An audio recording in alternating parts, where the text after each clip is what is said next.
The rain poured down on the tall buildings of New Chicago. Water ran down the glass sides of Horizon Tower, the biggest building in the city. On the top floor, Alan Pierce fixed his expensive suit as he got ready for his big party. As the owner of Nebula Dynamics, the company that made the first faster-than-light space engine, he was used to being important. His wife Victoria walked across the shiny floor wearing a green dress that caught the light. "The food is ready, dear. Everyone important in the solar system will be here tonight," she said, in a sweet voice that somehow felt cold. Alan nodded without really paying attention. He was thinking about what he would announce later that night. Project Aurora, the first human mission to another star. It would make him famous forever. 12 floors below, in a small hallway, 11-year-old Eric pressed himself against a wall. His torn clothes were still wet from the rain. The building's security cameras hadn't seen him because he was small and knew where to hide. He had been living in the lower parts of the tower for 3 months, ever since his parents died in the disease outbreak. From his hiding spots around the building, Eric had watched the rich people who lived there. He had seen Alan from far away, sneaking into small tunnels to hear talks about stars and distant worlds, but lately it was Victoria who caught his attention, especially her late-night meetings with a man who had silver hair and the strange glowing bottle they had exchanged. As guests started arriving in private elevators, Eric slipped through service tunnels, making his way to the kitchen on the top floor. He had to see what Victoria was doing with that bottle. What he saw made him freeze with fear. Victoria carefully opening Alan's special wine bottle and adding 3 drops of glowing blue liquid. The party was now full of people, with the richest and most powerful in the solar system talking under, moving pictures of faraway stars. Alan moved through the crowd easily, shaking hands with governors and business rivals. Victoria stayed near him, smiling without any real happiness in her eyes. In the kitchen, Chef Greg prepared the last course, not knowing about the changed wine. Eric stayed hidden, trying to decide what to do. He had no proof, just what he had seen. And who would believe a homeless boy over one of the most powerful women in the system? When Alan began his speech, Eric knew he had to choose. The rich man raised his glass, the doctored wine shining under the lights. "Tonight marks the beginning of humanity's greatest journey," he said. "Project Aurora will take our kind to the stars, making sure we are remembered forever." As Alan brought the glass to his lips, Eric jumped from his hiding place. "Don't drink that," he shouted, his voice breaking. "Your wife put something in it." The room went quiet. Security guards moved toward Eric, but Alan held up his hand, stopping them.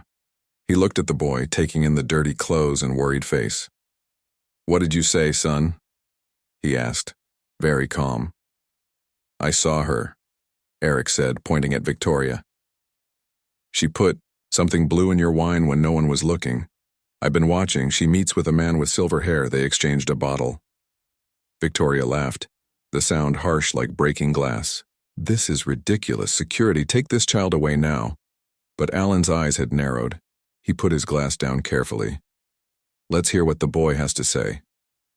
The guests started whispering. Some moved away from Victoria. Others watched Alan to see what he would do. The room felt tense, like the air before a storm. "Tell me everything," Alan said to Eric, ignoring the shocked faces around him. Eric took a deep breath. "I've been living in the building for months. I hide in the walls and tunnels.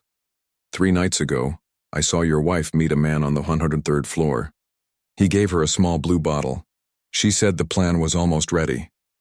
Victoria's face had turned pale. "Alan, you can't possibly believe this street rat over your own wife." Alan looked at her, then back at Eric. "Continue." "Tonight I followed her to the kitchen before the party.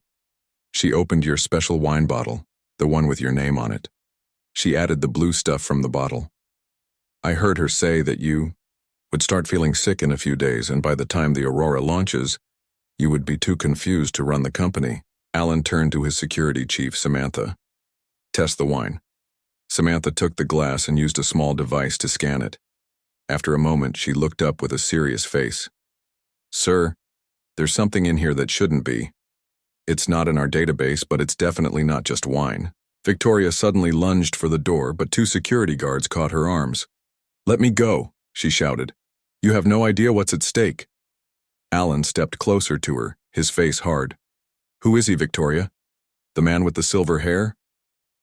Victoria stopped fighting and stood straight. You're a fool, Alan. You always have been. There are things out there among the stars that we aren't ready for. Things that will destroy us if we attract their attention. How would you know that?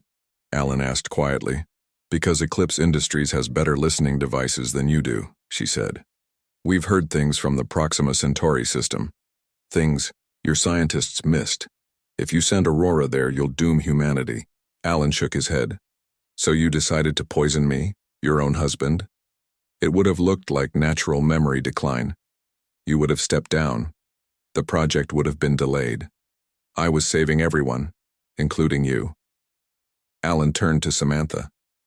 Take her to the security office and call the police. As Victoria was led away, still shouting about dangers from the stars, Alan knelt down to Eric's level. You saved my life tonight, son. Thank you. Eric looked down at his torn shoes. I didn't know what else to do. I just knew it wasn't right. Where are your parents? Alan asked gently. They died in the quarantine zone. Martian fever. Alan nodded sadly. You've been living here, in my building, all alone? I'm good at hiding, Eric said with a small hint of pride. I know all the tunnels and shafts. The security systems have blind spots if you're small enough. Alan looked thoughtful. You're very brave and resourceful. Those are rare qualities. He stood up and placed a hand on Eric's shoulder. How would you like a real place to stay? And maybe when you're older, a job with Nebula Dynamics? We need people who notice things others miss. Eric looked up, surprised. You mean it? You're not mad I've been hiding in your building? Alan smiled. Mad? You just saved my life and possibly my company. I think we can forget about the trespassing.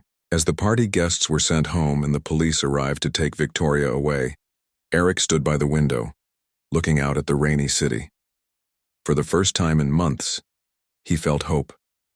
And somewhere deep inside, he wondered about what Victoria had said about the stars and what might really be waiting for humanity out there in the darkness between worlds. 2 days after the party, Eric sat in a large room in Alan's apartment. The walls were made of glass, showing the city far below. He wore new clothes that felt strange on his skin after months in rags. A plate with half-eaten food sat next to him. Alan walked in, looking tired. He had spent most of the time talking to police and his company's leaders about Victoria's betrayal. How are you settling in? Alan asked, sitting across from Eric. The bed is too soft, Eric said honestly, and there's so much food I can't eat it all. Alan smiled a little. You'll get used to it. The doctor says you're underweight and need good meals. Eric nodded, then asked the question that had been on his mind. What's going to happen to Victoria? Alan's face turned serious. She's being held while they investigate. We found proof she's been working with Kyle Donovan from Eclipse Industries for almost a year. What was in the blue bottle? Eric asked. A new drug their company made. It damages the brain slowly, making it look like natural aging. I would have started forgetting things, making bad choices. Eventually, I would have stepped down from running Nebula Dynamics. Eric thought about this. Because of Project Aurora, she said something about dangers in space. Alan sighed and looked out at the city. Victoria and Kyle believe that sending ships to other stars will attract attention from alien life. They think these aliens might be dangerous to us. Are they, right? Eric asked. Alan turned back to him. We don't know. That's the truth. My scientists detected unusual signals from the Proxima Centauri system. Some think they're natural, like strange star behavior. Others think they might be artificial, made by intelligent beings. Victoria wanted to stop you from finding out. Yes. Eclipse Industries has been spreading fear about space exploration for years. They want to keep humanity in this solar system where their mining operations can control all resources. Eric looked down at his new shoes. What will happen to me now?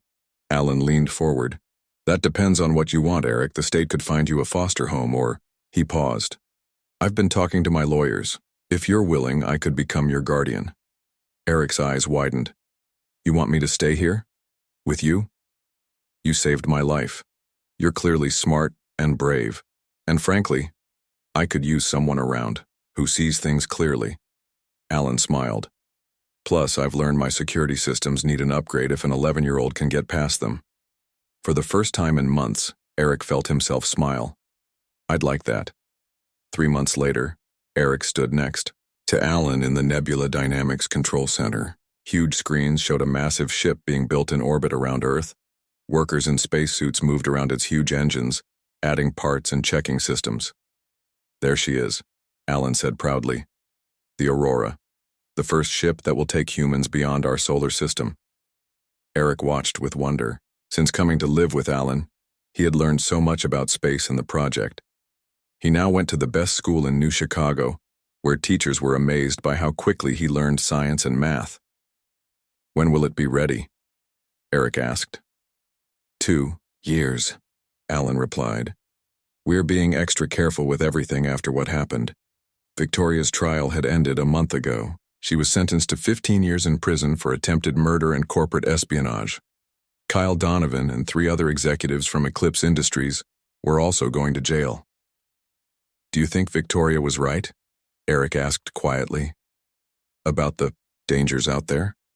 Alan put a hand on Eric's shoulder. I think fear is always the wrong reason to stop exploring. Yes, there might be risks, but think of the amazing things we might find, the knowledge we could gain. A scientist approached them holding a tablet. Mr. Pierce, we've detected more signals from Proxima Centauri.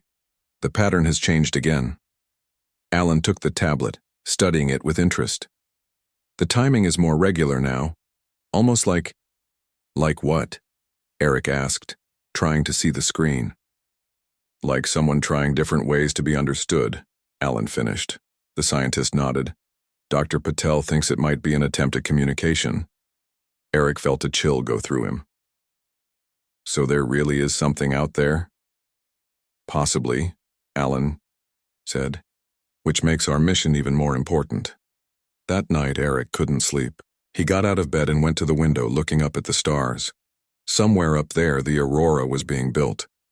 And even further, around another star, something or someone might be trying to talk to them. His computer tablet beeped with a message. It was from Alan. Can't sleep either? Come to the study if you're awake. Eric found Alan sitting at his desk, surrounded by holographic displays showing star maps and signal patterns. I've been thinking, Alan said when Eric came in. These signals, they need a fresh perspective. Our linguists and mathematicians are stuck in human thinking patterns. What do you mean? Eric asked. We need someone who can see patterns differently. Someone who notices things others miss. Alan looked at Eric. Would you like to try? Me, but I don't know anything about alien languages. Exactly. You don't have the same assumptions the experts have. Sometimes that's an advantage. Alan showed Eric the signal patterns, waves and dots that changed in subtle ways. Just look at them. Tell me what you notice. Eric studied the patterns carefully. After a while, he pointed to a section. These parts repeat, but with small changes each time. Kind of like learning. When I was little and learning to write, I would make the same letter over and over, getting better each time. Alan's eyes widened. You think they're learning to communicate? Refining their message with each attempt? Eric shrugged. Maybe. Or maybe they're trying different ways to say the same thing, hoping we'll understand one of them. Alan quickly typed notes. That's brilliant, Eric. A completely different approach than our team took. For the first time, Eric felt truly useful. Not just as someone who had saved Alan from being poisoned, but as someone who could help with something important. I want to help with Project Aurora, Eric said suddenly. When I grow up, I want to be on that ship. Alan looked at him with surprise, then smiled. If you keep seeing things others miss, you'll definitely have a place on the mission. As they looked at the strange patterns from a distant star, Eric felt something he hadn't felt since losing his parents. Purpose. Whatever was waiting for, humanity out there among the stars, he would be part of discovering it. 1 year passed. Eric was now 12 and his life had changed completely.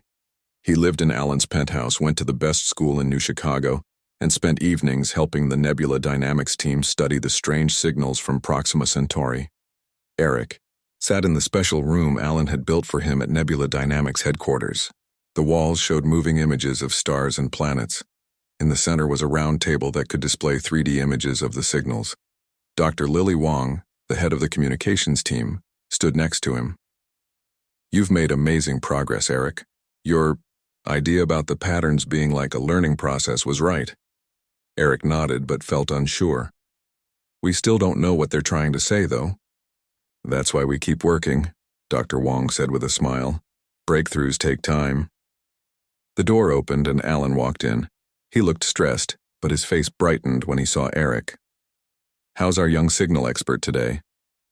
"We found something new," Eric said, pressing buttons on the table. A new pattern appeared in the air above them. "See these marks here? They repeat exactly every 67 seconds. Alan studied the pattern. "What do you think it means?" Eric hesitated. I think they're counting. Teaching us their number system, maybe." Dr. Wong nodded. Eric noticed that the pattern divides into groups of 6, then groups of those groups. "They count in base 6 instead of base 10 like we do," Eric explained. "Once I saw that, other patterns started making more sense." Alan looked impressed. "This could be the key we've been looking for." He placed a hand on Eric's shoulder. "Great work. But now I need to talk to you about something else. Something important." Dr. Wong left them alone. Alan sat down across from Eric, looking serious. "There's been a security breach," Alan said. "Someone hacked into our systems last night. They were trying to access the signal data and Aurora project plans." Eric felt worried. "Did they get anything?" "Some files about the Aurora's engine design. Our security team traced the hack to a company called Phoenix Aerospace. They're owned by the same people who controlled Eclipse Industries before the arrests.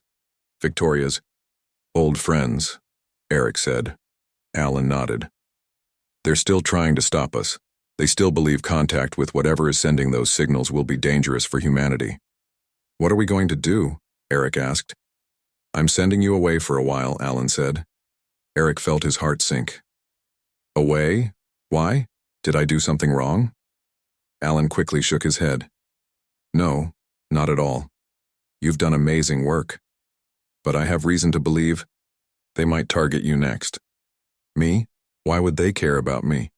"Because you've become a key part of understanding these signals. Our team has made more progress in the year you've been here than in the 3 years before that." Alan sighed. "I intercepted communications suggesting they plan to kidnap you to learn what you know and to hurt our progress." Eric felt scared, but tried not to show it. "Where will I go?" "To our research facility on Luna. The moon base is the most secure location we have. You'll continue your work there with a small team." Alan looked sad.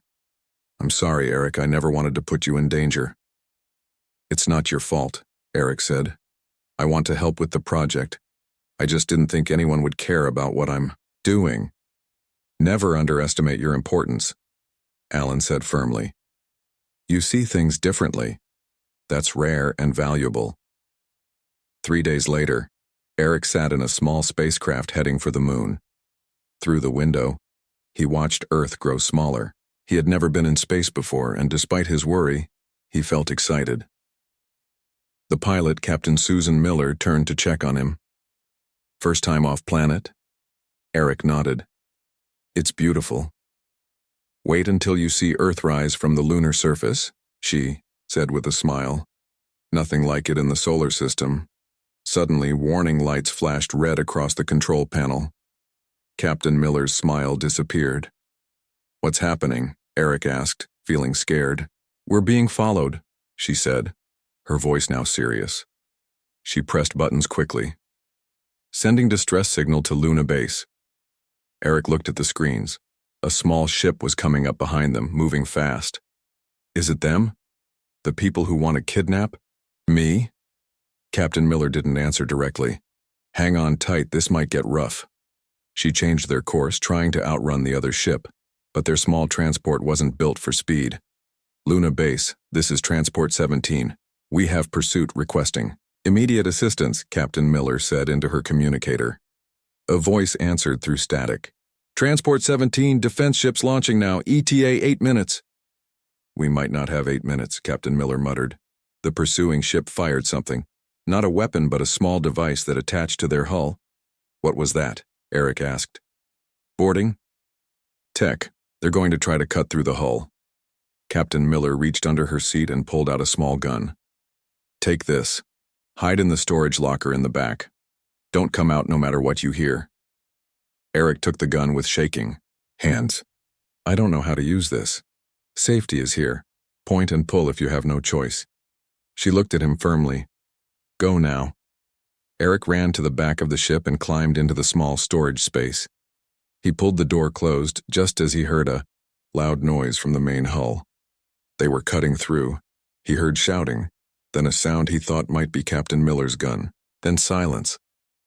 His heart beat so fast he thought it might burst. Heavy footsteps came toward his hiding place. Eric held the gun, his hands sweating. The storage door swung open.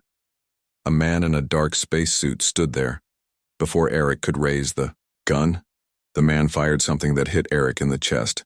Not a bullet, but a dart. Eric felt suddenly very tired. The gun fell from his hand. As darkness closed in, he heard the man speak into a communicator. We have the boy, returning to base. Eric's last thought before falling unconscious was of Alan, and how worried he would be when he learned Eric had been captured. Then everything went black. Eric woke up slowly. His head hurt and his mouth felt dry. He opened his eyes to find himself in a small room with metal walls. The bed he lay on was hard, with just a thin blanket. A single light glowed from the ceiling. There was a small sink and toilet in one corner. He tried to remember what had happened. The ship to Luna. Captain Miller. The men breaking in. Then darkness. The door slid open. A tall woman with short gray hair walked in, followed by a man in a dark uniform. He's awake, the man said. The woman nodded and sat on a small chair near Eric's bed. Hello, Eric. My name is Dr. Helen Reed. How are you feeling? Eric didn't answer. He sat up slowly, watching them both carefully. You're safe here, Dr. Reed said. We mean you no harm. Where am I? Eric asked. Where's Captain Miller? Your pilot is fine. She's being held in another part of the facility. Dr. Reed leaned forward. You're at the Phoenix Aerospace Research, stationed in the asteroid belt. We brought you here because we need your help. Eric frowned. You kidnapped me. An unfortunate necessity, Dr. Reed said without looking sorry. Alan Pierce wouldn't listen to reason, so we had to take more direct action. The man by the door spoke. Dr. Reed leads our signal analysis team. She's trying to protect humanity. Eric looked at them both. By kidnapping children? Dr. Reed sighed. You're not just any child, Eric. You're the key to understanding those signals. Pierce has been sharing your work with our spies inside Nebula Dynamics. Your pattern recognition abilities are remarkable. Despite himself, Eric felt a small bit of pride. Then he remembered these people were his captors. What do you want from me? He asked. To show you what Pierce has been hiding, Dr. Reed said. She held out a tablet. These are the full signal recordings from Proxima Centauri, not the filtered versions Pierce has been showing you. Eric took the tablet carefully. On the screen were signal patterns similar to the ones he had been studying, but with new sections he had never seen before. These patterns appeared 3 months ago, Dr. Reed explained. Pierce's team classified them immediately and kept them from you. Eric studied the new patterns. They were different from the counting patterns he had identified, more complex, almost like instructions, he said quietly. Dr. Reed nodded.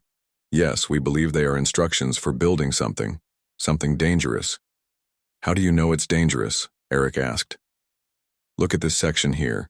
Dr. Reed pointed to a repeating pattern. Our scientists believe this describes an energy source far more powerful than anything humanity has ever created, the kind that could be used as a weapon. Eric looked more closely. The pattern did seem to describe energy flowing in unusual ways. We think the beings sending these signals want us to build this device, Dr. Reed continued. They're teaching us how step by step. Why would they do that? Eric asked. To find us, the man by the door said grimly. To confirm we exist and pinpoint our location in space, like a beacon. And once they find us? Eric asked, already guessing the answer. History shows what usually happens when a technologically advanced civilization finds a less advanced one, Dr. Reed said. The less advanced civilization is conquered or destroyed. Eric put down the tablet. If that's true, why did Alan hide these patterns from me? Because he's so focused on being the man who makes first contact with alien life that he's ignoring the risks, Dr. Reed said. His Project Aurora is going ahead despite the dangers. Once that ship enters the Proxima Centauri system, we believe, it will trigger a response from whatever intelligence is there. Eric thought about Alan. He had been kind to Eric, given him a home, treated him like a son.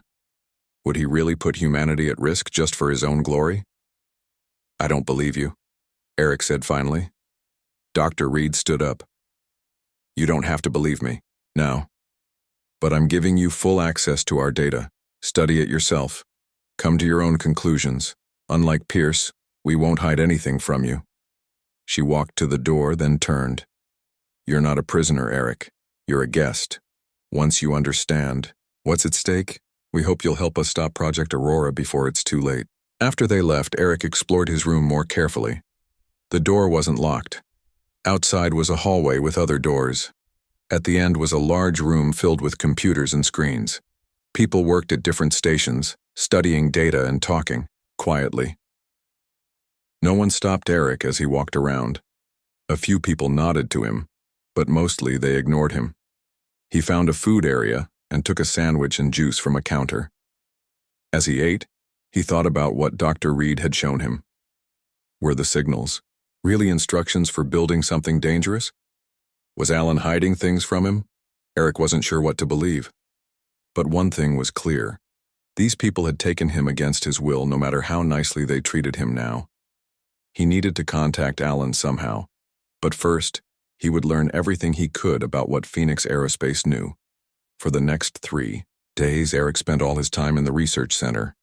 Dr. Reed gave him full access to their data on the signals. He studied everything, looking for clues about whether they were right or wrong about the danger. The patterns were complex, but Eric began to see that they might indeed be instructions. Whether they were for a weapon or something else, he couldn't tell yet. On the 4th day, as Eric sat at a computer terminal, an alarm suddenly blared through the station. Red lights flashed in the ceiling. Security breach in Sector 7, a voice announced over speakers. All personnel to emergency stations. People ran in different directions. Eric stood up, not sure what to do. Then he heard a sound he recognized. Gunfire. Dr. Reed appeared, looking worried. Come with me quickly, she said, grabbing Eric's arm. What's happening? Eric asked as she pulled him down a hallway. We're being boarded, she said. Pierce found us sooner than we expected. Eric's heart raced. Alan had come for him. As they hurried down a corridor, a loud explosion shook the floor. The lights flickered. Eric pulled away from Dr. Reed and ran in the direction of the noise. Eric, stop, she shouted behind him. But Eric kept running. If Alan was here, Eric needed to find him before someone got hurt. He turned a corner and stopped suddenly. In front of him, wearing a spacesuit with the Nebula Dynamics logo, was Alan. Pierce, he held a gun, pointing it at 2 Phoenix guards. Eric, Alan called when he saw him. Don't move, Pierce, Dr. Reed said, catching up to Eric and placing a hand on his shoulder. The boy stays with us. Alan kept his gun steady. Let him go, Helen, this has gone too far. You're the one going too far, she replied. You'll doom humanity with your reckless mission. Eric looked between them. Stop it, both of you, he shouted. People will get hurt. Both adults paused, looking at him.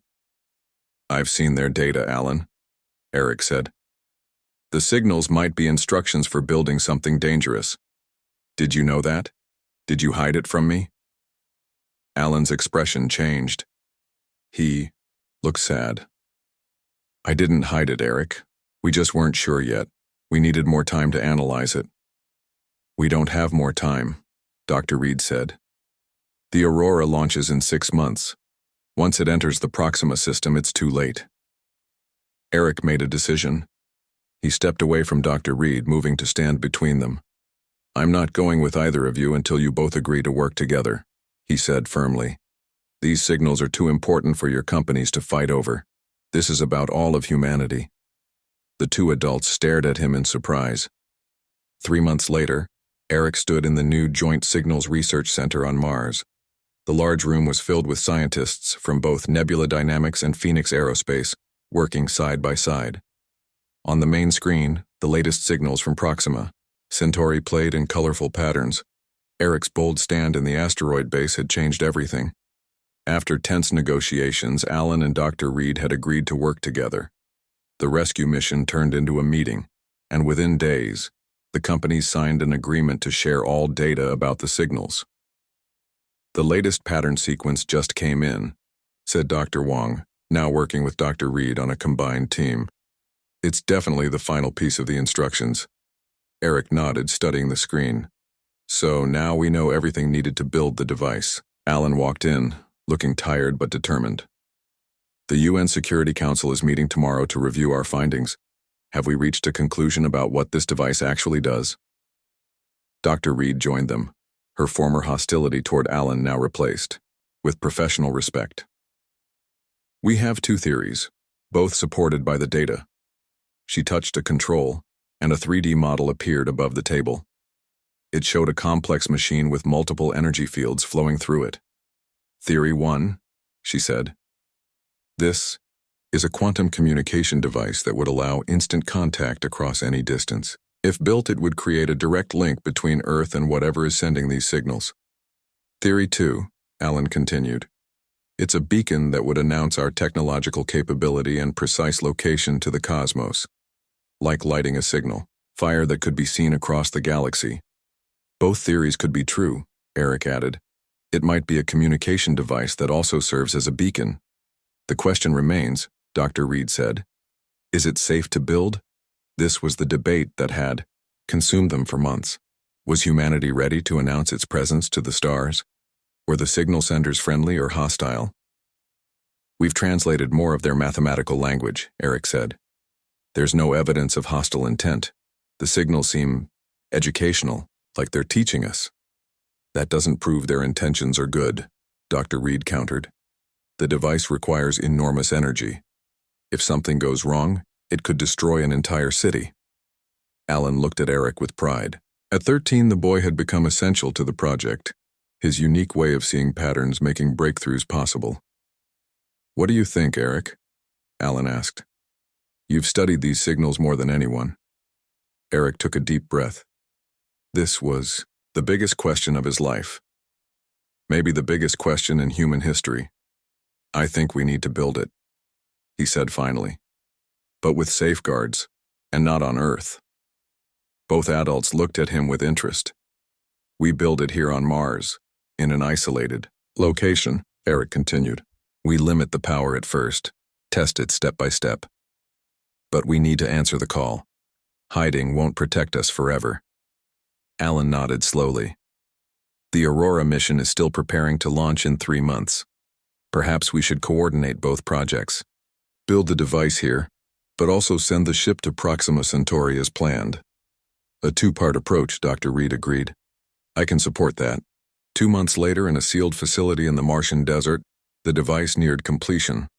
Eric watched through thick safety glass as robots assembled the final components.